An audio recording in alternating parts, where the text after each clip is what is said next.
Yo, okay, so what's up, peeps? I'm about to watch Breaking Bad on my computer, get caught back up so I can do my weekly Breaking Bad reviews. Just got off, work at home chilling and whatnot. And I figured, before I get into it, I wasn't going to, but being an actor and loving acting and plays and movies and TV shows, and just scripts and everything like I do, I figured, and the way everybody's freaking out about it, and it's somewhat everywhere.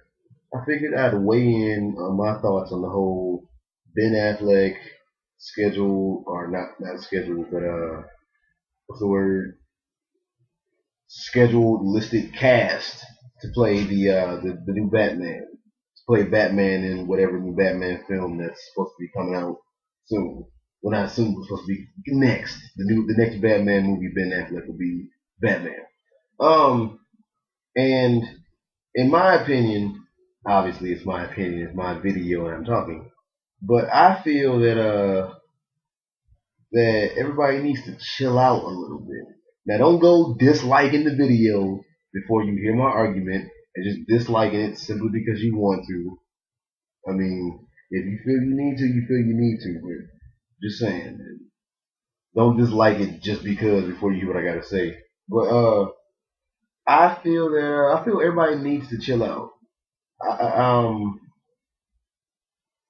first of all, it's just a movie. Now, whoa, slow down, calm down, chill out. Okay, so it's just a movie. Chill out. I know movies can change people's perception on things, change the way people live their lives and things like that. But at the same time, there still is the real world. So that's one thing. That's the smallest part of my argument. The biggest part of my argument is if you looked on paper, Heath Ledger slated to play the Joker. Rest in peace to Heath Ledger, of course, and he did an amazing job as the Joker in Dark Knight. If he was to pass away, that is the role to definitely be remembered by forever. But what I'm saying is, that being said, Heath Ledger on paper at the time, before he played the Joker in Dark Knight, if anybody had known it was Heath Ledger who was going to play the Joker before the movie came out, people probably would have freaked out about that too. Because if you think about it, before that, I was on IMDb earlier, just like curious as to what he's done. Heath Ledger's two biggest films are before the Dark Knight were 10 Things I Hate About You and Brokeback Mountain.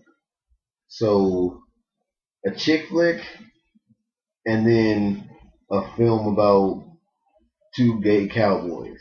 No offense to gay people, but that's what the film was about, obviously. I'm not trying to make this about gay or straight, but on paper, Heath Ledger, look wise, he didn't fit the look, uh, and then his filmography didn't add up, and the perception of him, his name wasn't that big that on paper at the time before The Dark Knight came out, Heath Ledger didn't look like a good fit for the Joker. And then what happens? I'm trying to get centered a little bit. And then what happens? And then Heath Ledger ends up rewriting everybody's perception of the Joker. Uh, I haven't fully seen the whole Jack Nicholson. Everybody says that Jack Nicholson did an amazing job. I haven't seen the Jack Nicholson one. I saw it when I was younger and I was too young to remember it and forgot it anyway. Of course, I know the Joker from the cartoons and all the other stuff. Like Arkham Asylum and stuff like that.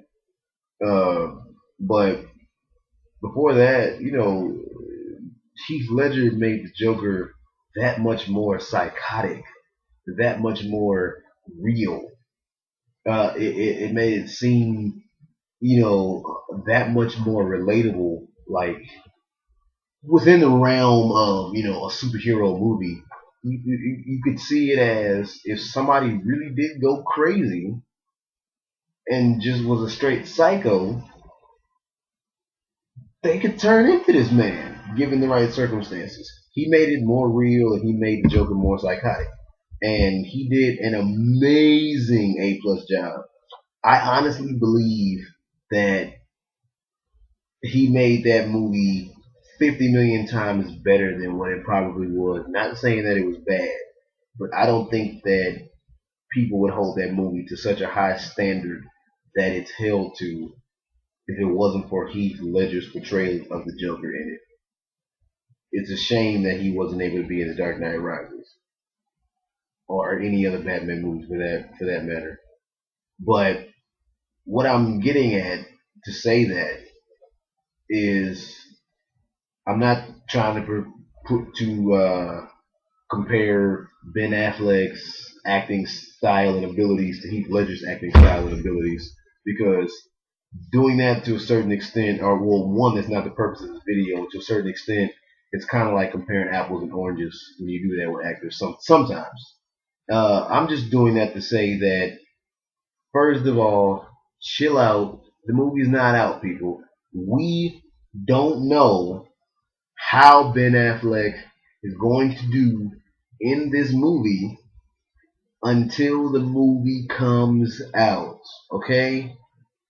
Until the movie comes out, we don't know. I can see why some people are a little upset on the other hand too, because George Clooney played Batman, and George Clooney and Ben Affleck, of course, George Clooney. Some would say George Clooney is probably a much better actor than Ben Affleck, but they somewhat play similar roles in a lot of their films, and uh, everybody knows that Batman and Robin was so basically what I'm getting at is the movie could be terrible.